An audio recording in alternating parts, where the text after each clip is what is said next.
తునికి చెందిన 2 ఏళ్ల చిన్నారి జాను మిస్సింగ్ మిస్టరీగానే మిగిలిపోయింది. 8 రోజులుగా జాను కోసం గాలింపు చర్యలు ముమ్మరంగా కొనసాగుతున్నాయి. ఎస్డీఆర్ఎఫ్, ఎన్డీఆర్ఎఫ్, పోలీసులు, ఫారెస్ట్ అధికారులు రంగంలోకి దిగి విపరీతంగా గాలిస్తున్నప్పటికీ పాప ఆచూకీ మాత్రం దొరకడం లేదు.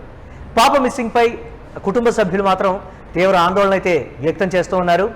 పాపను వెతికేందుకు ఫారెస్ట్ అధికారులు తీవ్రంగా మేము శ్రమిస్తున్నామని కూడా వారు చెప్తున్నారు. మేము అడవి అంతా జల్లెడ పట్టాం, ఎక్కడా మాకు ఇసుమంత ఆధారం కూడా దొరకలేదనేటువంటి మాట. యానిమల్ అటాక్ పైన దర్యాప్తు చేస్తున్నాం, ఒకవేళ ఏదైనా జంతువు దాడి చేసి పాపని లాక్కొని వెళ్ళిందా, తినేసిందా అనేటువంటి దానికి సంబంధించి కూడా ఎలాంటి ఆధారాలు దొరకలేదనేటువంటి మాట. రాత్రి పగలు తేడా లేకుండా థర్మల్ డ్రోన్లతో సెర్చ్ చేస్తున్నామని కూడా అధికారులు చెప్తున్నారు.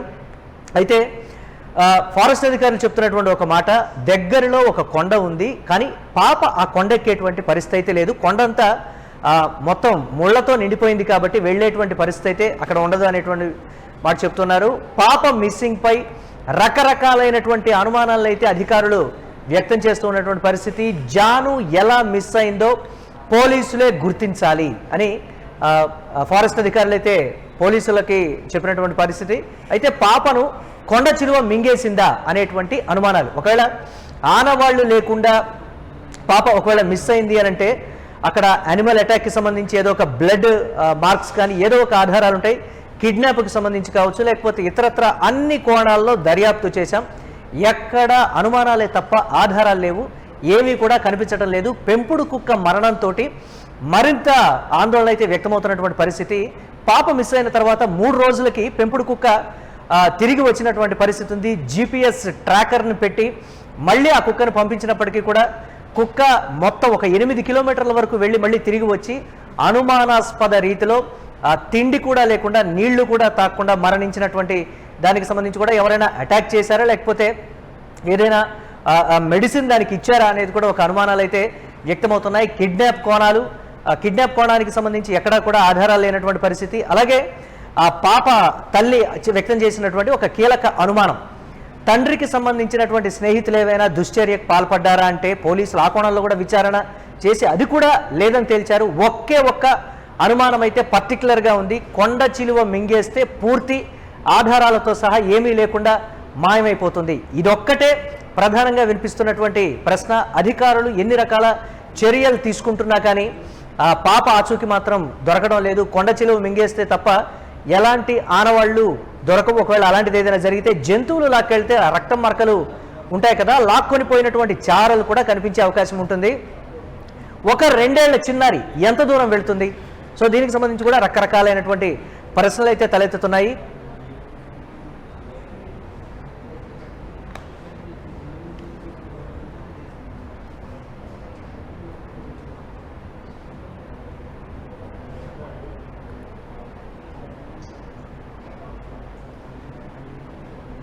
కాకినాడ జిల్లా సిహెచ్ అగ్రహారంలో జాహ్నవి మిస్సింగ్ కేసు రోజు రోజుకి కీలకంగా మారుతుంది. ముఖ్యంగా ఈ మిస్సింగ్ కేసులో కీలక పాత్ర పోషించిన ఫారెస్ట్ డిపార్ట్మెంట్. అసలు పాప విషయంలో ఎటువంటి చర్యలు తీసుకోబోతున్నారు, మొదటి నుండి కూడా ఎటువంటి చర్యలు తీసుకున్నారు ఏంటని డిపార్ట్మెంట్ వారు ఉన్నారు, వారిని అడిగి తెలుసుకున్నాం. సార్ నమస్తే సార్. సార్ ఈ నెల 26వ తారీఖున పాప మిస్ అయింది. అప్పటి నుండి కూడా మీరు ఫారెస్ట్ డిపార్ట్మెంట్ అంతా కూడా రాత్రి పగళ్ళు కూడా చాలా కష్టపడి పాప కోసం అయితే గాలించడం జరుగుతుంది. సార్ మొట్టమొదటి నుండి కూడా ఎటువంటి చర్యలు తీసుకున్నారు, ఇప్పుడు ప్రస్తుతం పరిస్థితి ఎలా ఉంది? మొదటి రోజు నుండి పాప మిస్ అయిందని ఇన్ఫర్మేషన్ వచ్చిన తర్వాత సెక్షన్ సిబ్బంది, సెక్షన్ ఆఫీసర్ గారు, బీటా ఆఫీసరు, వాచర్స్ వీళ్ళంతా కూడా పోలీసు వారితో సమానంగా చర్చించడం జరిగింది సార్. చర్చింగ్ జరిగింది ఇక్కడ. వారైతే పోలీస్ డిపార్ట్మెంట్ వారైతే ఈ తోటలో చర్చ చేసేవారు, మా డిపార్ట్మెంట్ వాళ్ళు అడవి జల్లెడ పట్టడం జరిగింది. అయితే మాకు ఏ విధమైనటువంటిది అమ్మాయి మిస్ అయినటువంటి దాఖలు కాని రాలేదు. తర్వాత నిన్న ఎస్పీ సారు శ్రీ పవన్ కళ్యాణ్ సార్తో ఏమని మాట్లాడారంటే ఇలా యానిమల్స్ అటాక్ అయినా జరిగి ఉండొచ్చేమో అన్న అనుమానంతో మాట్లాడారట. దాని నిమిత్తం ఏం చేశారంటే Shri deputy CM Pawan Kalyan sir, మా డిఎఫ్ఓ సార్తో, మా రాజమండ్రి సిసిఎఫ్ మేడం గారికి ఉత్తర్వులు జారీ చేశారు. ఎన్ఎస్టీఆర్ నుంచి, శ్రీశైలం నుంచి thermal drones team, Hanuman teams వచ్చాయి. దాంతోపాటు మా సెక్షన్ సిబ్బంది, మా రేంజ్ సిబ్బంది అందరూ ఇక్కడే ఉన్నాం. వారిని తీసుకొని రాత్రి 1 గంట ప్రాంతంలో వచ్చి ఈ థర్మల్ డ్రోన్ అనేది రాత్రులు పగలు కూడా పనిచేస్తుంది. దాన్ని తీసుకురావడం, రాత్రి 1 గంట నుంచి తెల్లవారు 5 గంటల వరకు కూడా డ్రోన్ ఎగరేసాం. ఏం కాని రాలా. దట్ డే అయిన తర్వాత ఈ చుట్టుపక్కల వాటర్ బాడీస్ ఉన్నాయి. ఈ వాటర్ బాడీస్కి ఈ అడవిలోంచి ఏమైనా జంతువులు వచ్చి వాటర్ తాగి పైకి వెళ్ళేటప్పుడు ఈ పాప ఏమైనా ఎదురైందా, ఏమైనా అటాక్ చేసిందన్న అనుమానం కోణంలో దర్యాప్తు చేయమని మా అధికారులు ఉత్తర్వులు ఇవ్వడంతో మళ్ళీ ఉదయం లేచి మళ్ళీ రావడం జరిగింది సార్. దాని నిమిత్తమే ఈ డ్రోన్తో వర్క్ చేస్తున్నాం. దాన్ని మా సిబ్బంది అందరం కూడా గాలిస్తున్నాం. ఏమైనా కనబడితే ఇమీడియట్లీగా లోకల్ పోలీస్ డిపార్ట్మెంట్ వారికి, అలాగే మా ఉన్నతాధికారులకి, మీడియా మిత్రులకి అందరికీ కూడా సమాచారం అయితే ఇవ్వడం జరుగుతుంది సార్. సార్ ముఖ్యంగా చూసుకుంటే మీరు మొత్తం అంటే ఈ నెల 6వ తారీఖున ఎప్పుడైతే మిస్ అయిందో అప్పటి నుండి కూడా గాలింపు చర్యలు చేపట్టారు సార్. మొత్తం ఫారెస్ట్ అంతా కూడా ఈ తోట ఏదైతే ఉంది ఇది ఆ కొండ ప్రాంత ఏరియా కూడా అంతా సెర్చ్ చేశారు. ఎక్కడైనా అంటే ఏ కంచింగుల దగ్గర కానీ ఎక్కడైనా ఏ ముళ్ళ తప్పుల్లో కానీ ఎక్కడైనా పాపకు సంబంధించిన ఏదైనా చిన్న ఆధారమైన లభించింది సార్? ఎక్కడైనా కనిపించిందా జుట్టు కానీ నాకైతే కనిపించలేదు కానీ సార్, పోలీస్ డిపార్ట్మెంట్ వారు ఐడెంటిఫై చేశారట. వారు ఐడెంటిఫై చేసి ఆల్రెడీ పేపర్కి ఇవ్వడం జరిగింది, న్యూస్కి ఇవ్వడం కూడా జరిగింది. మేమైతే అడవిలో ఇది చేసాం కాబట్టి అడవిలో మాకైతే ఏం కనిపించలేదు సార్. మాకైతే అడవిలో ఏం కనిపించలేదు. ఇది కంచె అనేది ఏంటంటే ఈ పొలానికి మా అడవికి మధ్యలో వేసుకున్నారు వీళ్ళు. దాంట్లో వాళ్ళు కనిపించాయని చెప్పారు. మాకైతే ఏ విధంగా ఏమీ కనిపించలేదు. సార్ ఇప్పుడు చూసుకుంటే మీరు అన్నట్టుగా ఆధునిక టెక్నాలజీని మొత్తం ఉపయోగిస్తున్నారంటే నైట్ విజన్తో ఉండే డ్రోన్స్ కూడా అంటే కేవలం అది ఏదైతే ఎక్కడైనా బ్లడ్ సంబంధించి ఉంటే అది ఐడెంటిఫై చేస్తారని చెప్పారు.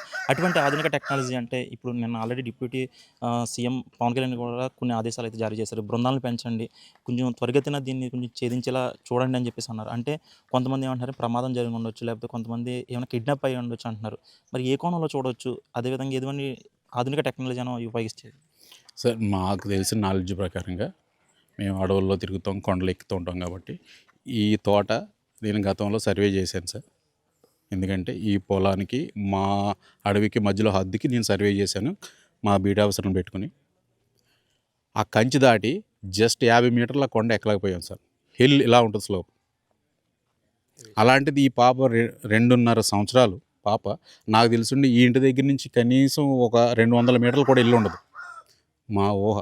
అలాంటిది ఈ కొండ ఎక్కిందంటే మేము నమ్మలేకుండా ఉన్నాం. ఎందుకంటే ఈ కొండ అంతా కూడా ముళ్ళ కంపతో కూడుకుని ఉంటుంది అనమాట. దారే దొరకదు మాకు. పైన మేము వెళ్ళి సర్వే పాయింట్ పడింది, అక్కడ సర్వే చేయాలి.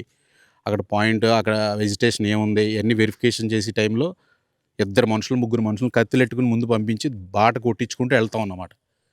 బాటే దొరకదు మాకు. అదంతా ఒక రోజు పడుతుంది మాకు. ఒక పాయింట్ చేయాలంటే ఒక రోజు పడుతుంది. అలాంటిది చిన్న పాప, ఈ పాప ఈ కొండ ఎక్కేసింది, మిస్ అయిందని అంటే కరెక్ట్ కదా. అయినా కూడా ఆ కోణంలో కూడా దర్యాప్తు చేస్తూ ఉన్నాం. అక్కడికి ఆల్రెడీ మ్యాక్సిమం మా సిబ్బంది అంతా జల్లెడ పట్టారు. మా అడవిని అయితే జల్లెడ పట్టేసాం. ఎక్కడ ఏం కాని రాలేదు. ఎందుకంటే ఎవరో ఒకరు పొల్లకనో లేదంటే గొడ్లు మేపుకుంటూ కూడా మేకలు మేపుకుంటూ కూడా కొండ మీదకి వెళ్తూ ఉంటారు. దిగి వచ్చిన తర్వాత మేము వాళ్ళని ఎంక్వైరీ చేస్తూ ఉంటాం. పైన ఏమన్నా కనిపించినాయా, లేదంటే ఎవరైనా ఏమైనా అక్రమ నరుకులు నరుగుతున్నారా, లేదా ఎవరైనా పోడ్లు చేస్తున్నారా, ఎవరైనా బట్టీలు పెట్టారా, లేదా మేము వేసిన మొక్కలు ఉన్నాయా, చచ్చిపోయినాయా ఏంటనేది మేము గ్రామాల్లో తిరుగుతూ ఉంటాం. నిత్యం ఎంక్వైరీ చేస్తూ ఉంటాం. మాకు ఇన్ఫార్మర్స్ ఉంటారు. నాకు తెలిసి అయితే పాప కొండ వరకు కూడా ఇల్లు ఉండదని మా అంచనా. సరే ఎంత విస్తీర్ణంలో వచ్చి ఈ ఫామ్ ఆయిల్ తోట ఎంత విస్తీర్ణంలో ఉందండి ఇది? ఈ పామ్ ఆయిల్ తోట వచ్చేసి 40 నుంచి 50 ఎకరాల పైన ఉందంటున్నారు. మాదైతే 1500 హెక్టార్లు పైన ఉంటుంది మా అడవి. అందులో అంత తుప్పడివే, రేగు కంపే మొత్తం అడవి అంతా. మేము తిరిగి ఉన్నాం ఈ కొండలన్నీ. రేగు, ముళ్ళ రేగు అన్నమాట. అది దారి దొరకదు, పట్టేసుకుంటుంది ఒంట్లో, కదలనేవదు ఎటు కూడా. ఈ ఫామ్ ఆయిల్ పరిధి దాటి మొత్తం అంతా కూడా సర్చింగ్ అయిపోయింది సార్. మొత్తం పాప కంప్లీట్ అండి. మొత్తం క్షుణ్ణంగా చేసేసారు. మొత్తం వడబట్టేశారు. వల వేసేసి పట్టేసినట్టు వడబట్టేశారు. కాదు ఇక్కడైతే ఏం జరిగిందనేది భగవంతుడికి తెలియాలి తప్ప. అయితే మీరు అన్నట్టుగా మొత్తం అడవిని మొత్తం కూడా సెర్చింగ్ చేయడం జరిగింది. ఎక్కడ కూడా చిన్న ఆనమా కూడా లేదు. మరి ఫర్దర్గా ఏం చేద్దాం అని అందుకని ఇంక టెక్నాలజీ యూజ్ చేయమని చెప్పి మా అధికారులు, మా డిప్యూటీ సీఎం సార్, మా మంత్రివర్యులు శ్రీ పవన్ కళ్యాణ్ గారు చెప్పడం మీదట మా అధికారులు కూడా ఎన్ఎస్టీఆర్ నుంచి ఈ బృందాలని, హనుమాన్ బృందాలని, థర్మల్ డ్రోన్స్ని, ఈ టెక్నాలజీ అంతటిని తీసుకురావడం కూడా జరిగింది. అందుకే ఇంకా లాస్ట్ అండ్ ఫైనల్ ఏం చేద్దాం చూసేద్దాం ఇలాగని చెప్పేసి దాంతోపాటు మేము కూడా గాలింపులు చేస్తున్నాం సార్. ఏమాత్రం ఆచూకీ తెలిసినా ఉన్నతాధికారులకి తెలియపరుస్తాం. Okay sir, thank you. ఇది ఫారెస్ట్ డిపార్ట్మెంట్ చెప్తుంది. ఏదైతే ఈ నెల 6వ తారీఖున పాప మిస్ అయిందో జాహ్నవి, అప్పటి నుండి కూడా ముఖ్యంగా ఫారెస్ట్ డిపార్ట్మెంట్ మొత్తం కూడా ఇక్కడ 50 ఎకరాల్లో ఉన్న ఈ ఫామ్ ఆయిల్ తోట మొత్తం కూడా జల్లెడ పట్టడం జరిగింది. అదేవిధంగా ఈ ఫామ్ ఆయిల్ తోట దాటి ఉన్న పరిధి మొత్తం ఆ అటవీ మొత్తం కూడా జల్లెడ పట్టినా సరే ఎటువంటి ఆచూకీ అయితే ఆచూకీ అయితే దొరకలేదు. ఏదేమైనప్పుడు ఎటువంటి ప్రమాదం కూడా జరిగి ఉండకపోవచ్చు, ఎవరైనా అపహరించి ఉండొచ్చు. ఆ కారణంలో కూడా మేము దర్యాప్తు అయితే చేస్తున్నాం. అటు ఉప ముఖ్యమంత్రి పవన్ కళ్యాణ్ గారు కూడా నిన్న కొన్ని ఆదేశాలు అయితే జారీ చేశారు. ఆ విధంగా కూడా ఈరోజు ఎన్డీఆర్ఎఫ్ బృందాలు, అదేవిధంగా అటవీశాఖ బృందాలన్నీ కూడా మేము అధికారులను పెంచి కూడా మేము ముమ్మరం అయితే చేస్తామని చెప్పేసి ఫారెస్ట్ అధికారులు చేస్తున్నారు. ఇక్కడ తాజా పరిస్థితి. వీడియో జర్నలిస్ట్ ఆదితో సాయిరామ్, ఇట్స్ టీవీ, తుని.